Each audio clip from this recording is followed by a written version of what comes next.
छत्तीसगढ़ की पहचान यहाँ की गंगा जमुनी तहजीब को लेकर है। यहाँ सांप्रदायिक सौहार्द जिस तरीके से रहता है उसको लेकर है।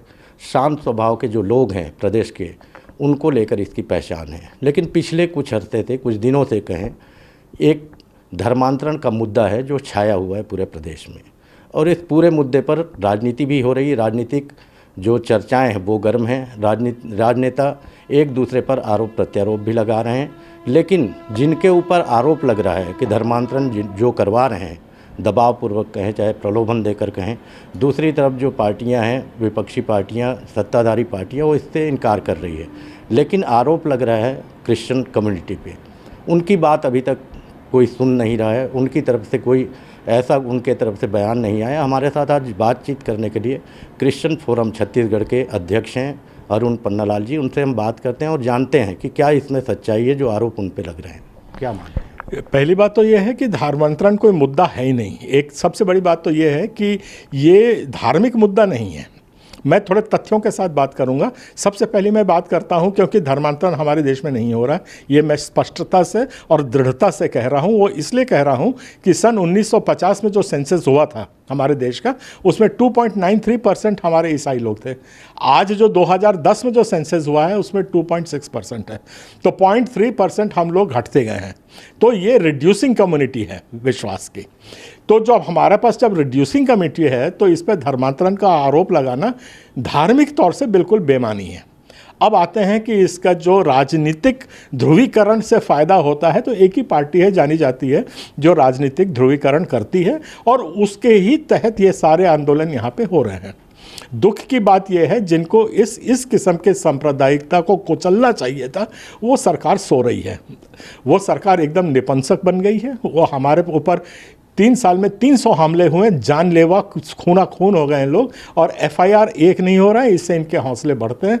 तो हम अब ये मानते हैं कि जो कांग्रेस पार्टी यहाँ सत्ताधारी पार्टी है, वो अपने मुंह रह कर के सांप्रदायिकता को हवा दे रही है। बीच बीच में इनके बयान आते हैं जिससे हम लोग थोड़े से खुश हो जाते हैं, पर बयान आने के सिवा यहाँ पे पार्टी कुछ नहीं कर रही है।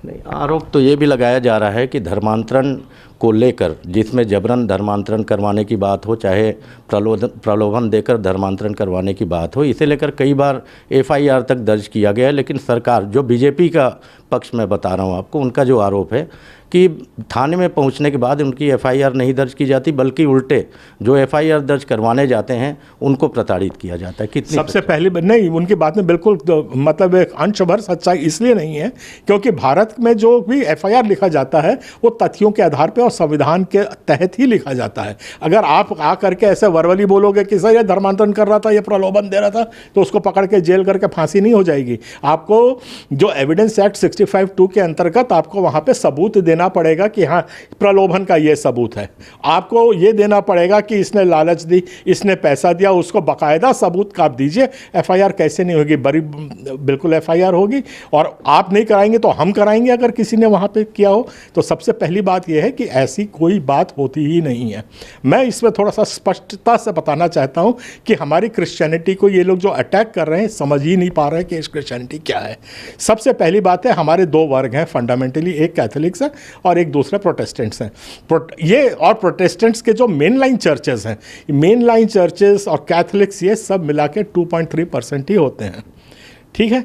और ये जो बाकी हमारे पैरा चर्चेस हैं, पैरा चर्चेस का मतलब है जो गांव में जाकर के अपनी दुआ प्रार्थना करते हैं अपने विश्वास के अनुसार, वो पादरी के पास खाने को भी नहीं रहता, 200, 300, 500, 1500 रुपए उसको महीने के मिलते हैं। नहीं, लेकिन इसी में मैं इंटरप्ट करूंगा थोड़ा सा आपको। ये आरोप भी लगता है कि फॉरेन फंडिंग होती है, बहुत पैसा आता है सिर्फ धर्मांतरण। हाँ नहीं, अब मैं फॉरेन फंडिंग के ऊपर भी आऊँगा। पहले इस पॉइंट को मैं क्लियर कर लूँ कि यहाँ पे ये जो इस किस्म के वो जो लोग होते हैं 1000-1500 में करते हैं, तो ये हमारे पैरा चर्चेस करते हैं जिनको धर्मांतरण के आरोप भी होते हैं।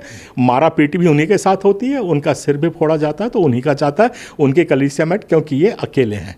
और जो मेन लाइन चर्चेस है वो तो वोट देने भी नहीं जाते जिनको आप चर्चेस गिनते हैं। अब मैं पैरा चर्चेस के बारे में आपको एक सच्चाई बताना चाहता हूं जो शायद आप पूरी दुनिया ही नहीं समझती, और ये हमारी बात आज तक पहुंची नहीं हुक्मरानों तक। वो ये है कि जो पैरा चर्चेस में हमारे ईसाई जिनको आप बोलते हैं वो हिंदू हैं, वो ईसाई नहीं है।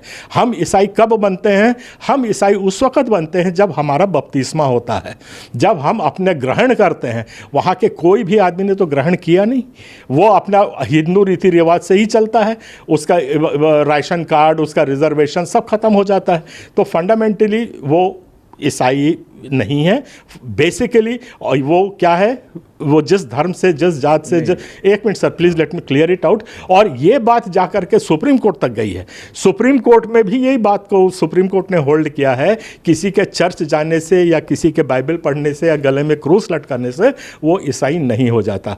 तो धर्मांतरण का आरोप उन लोगों पे लगाना जो चर्च कभी कभी अपने आते हैं या रेगुलरली आते हैं, ये बिल्कुल बेमानी है। इसी पर ही जो राजनीति हो रही है, आपने बहुत सही जानकारी दी, इस पर ही राजनीति हो रही है। जो राजनेता हैं उनको दिक्कत ये है, उनको काफ़ी इस बात को लेकर चिंता है कि मतांतरण हो रहा है। आप जिन चर्चों की बात कर रहे हैं जहाँ पर धर्म विशेष के लोग नहीं हैं, आप बोल रहे हैं कि क्रिश्चियनिटी वहाँ पर नहीं है, क्रिश्चियन लोग वहाँ हिंदू ही हैं, लेकिन उनका मतांतरण हो रहा है, जिससे वोट का अंतर जो है वो सता रहा है इनको, जो डर है वो। बिल्कुल सही कह रहे हैं आप, और मैं पूरी आपके साथ सहमत हूं इस बात के ऊपर। मतांतरण हो रहा है। मतांतरण का जब अधिकार अगर हमको संविधान दे रहा है, तो क्या वो मतांतरण करने का मतलब उसको हक नहीं है? सबसे पहला सवाल, अगर उसका हक है तो बाई फोर्स आप उसको कुचलने की कोशिश क्यों कर रहे हैं? सबसे पहली बात, अगर किसी को वहाँ जाके अच्छा लगता है, अगर किसी को चर्च में जाके सुकून मिलता है, उसकी कोई बीमारी से छुटकारा मिलता है, तो आपको किस बात का दर्द है? मैं ये भी मानता हूँ कि चलो ये फेथ क्योर है, धर्म वरम सब हुआ है, मैं उसको भी मानता हूँ। तो बैगा जब आकर फेथ क्योर करे तो वो आपको एक्सेप्टेबल है। ईसाई आकर वहाँ फेथ क्यों करे तो आपको एक्सेप्टेबल नहीं है। गुरुद्वारा में लंगर बांटा जाए तो आप वाह वाह करते हैं। ईसाई लोग अभी कोरोना में लंगर बांट रहे थे तो धर्मांतरण कर रहे हैं। आप लोग रोज उसमें मूर्ति को डुबाते हैं, शांत करते हैं, तो वो सब वाह वाह है, वो आपकी प्रथा में है। जो आदमी चर्च आता है और उसने जाके अपने घर की मूर्ति को सिरा दिया तो उसके ऊपर आपने देवी देवताओं को बेइज्जती का देश लगा दिया।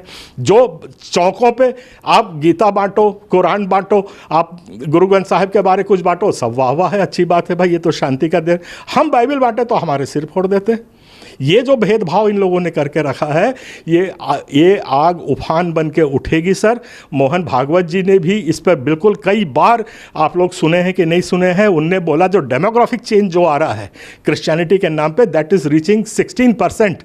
16% ईसाई प्रभाव क्षेत्र में आज लोग आ गए हैं। ये चिंता है आपकी? नहीं, बिल्कुल। और आपने मोहन भागवत जी का नाम भी लिया। मत्कु द्वीप में कल उनका बड़ा कार्यक्रम था। उसको एक समय था जिसमें हम सब जानते थे कि आप लोगों का एक बड़ा मेला लगता था। आप इसको क्या मानते हैं कि जो कार्यक्रम हुआ है? मुझको सर थोड़ा सा हम लोग एक पूछे कि एक चीज़ छूट गए हैं। आपने बीच में FCRA का उठाया था बात, मैं आपको थोड़ी सी जानकारी देना चाहता हूँ। FCRA किसको आता है? मेन लाइन चर्चेस को आता है। ये बात हमारी मानते हैं। जो ऑर्गेनाइज चर्चेज हैं जिनके पास FCRA के फंडिंग होती है, और उसमें से 98% हमारा रोक दिया गया है। हमको सिर्फ 2% चर्चेज में अभी फंडिंग आती है। और वो जो चर्चेज हैं, जो मेन लाइन चर्चेज मैंने आपको बताया था, they are not engaged in evangelism. वो गाँव में जा करके धर्मांतरण के लिए प्रचार करते, ना प्रसार करते, ना विश्वास को बांटते।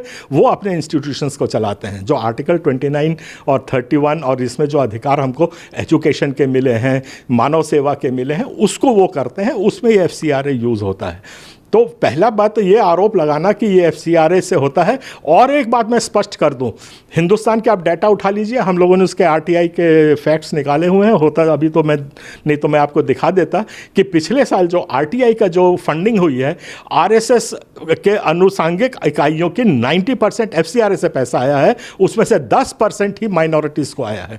टोटल FCRA जो इंडिया के अंदर आया, उसमें से 90% इनकी अनुसांगिक इकाइयों को आया। तो हम पे ये FCRA के ऊपर और इसके ऊपर समझिए इस बात को, और ऐसे आरोप गलत हम पे मत लगाइए, क्योंकि ऐसा कुछ हो ही नहीं सकता और ना हो रहा है।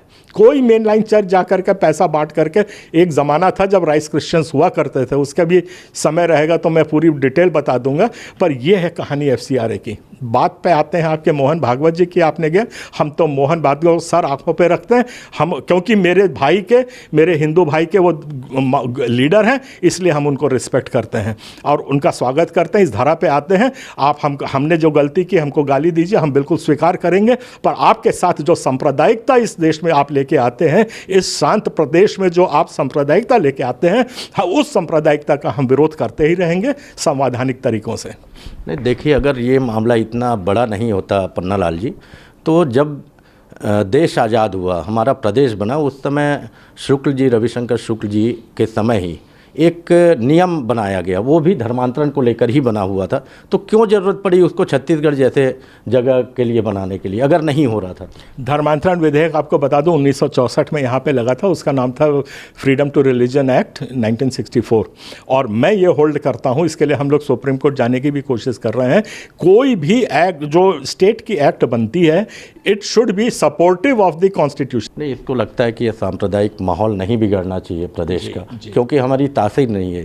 तो नहीं बदलना चाहिए, तो सरकार को तुरंत एक्ट करना था। जब हमने 5 लोगों के नामजद रिपोर्ट, उनकी वीडियो, उनके चर्च में घुसना, मारना, पीटना, वही 5 लोग हर चर्च में घुस रहे हैं और सरकार कुछ नहीं कर रही है। ये जो महिला जो भिलाई की है, उसने पादरी को मारा, हमारे चर्च में घुस के पैसे लूट के ले गई, दान को लेके चली गई, और उसके साथ लाठी लिए 2 पुलिस कांस्टेबल साथ रहते हैं।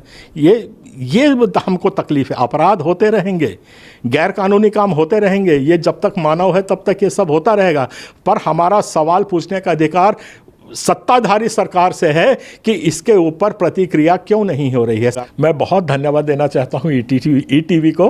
ये पहला चैनल है जिसने आ करके आज हमारी दिल की बात सुनी है, नहीं तो ईसाई समाज को आज कोई नहीं पूछता। हमारा पूरा समाज जितने भी इसको देख रहा होगा, बिल्कुल इसको आप देखिए, और बहुत तहे दिल से मैं अपने सब लोगों को धन्यवाद दे रहा हूँ कि आज ईटीवी ने जो हमारी भावना को उकेरा है और सामने रखा है पब्लिक ने, वो साधुवाद के योग्य हैं। मैं ईटीवी को बहुत बहुत बहुत धन्यवाद देता हूं अपने। जी, तो ये थे अरुण पन्नालाल जी, जिन्होंने बेबाकी से अपनी राय सभी पहलुओं पर रखी।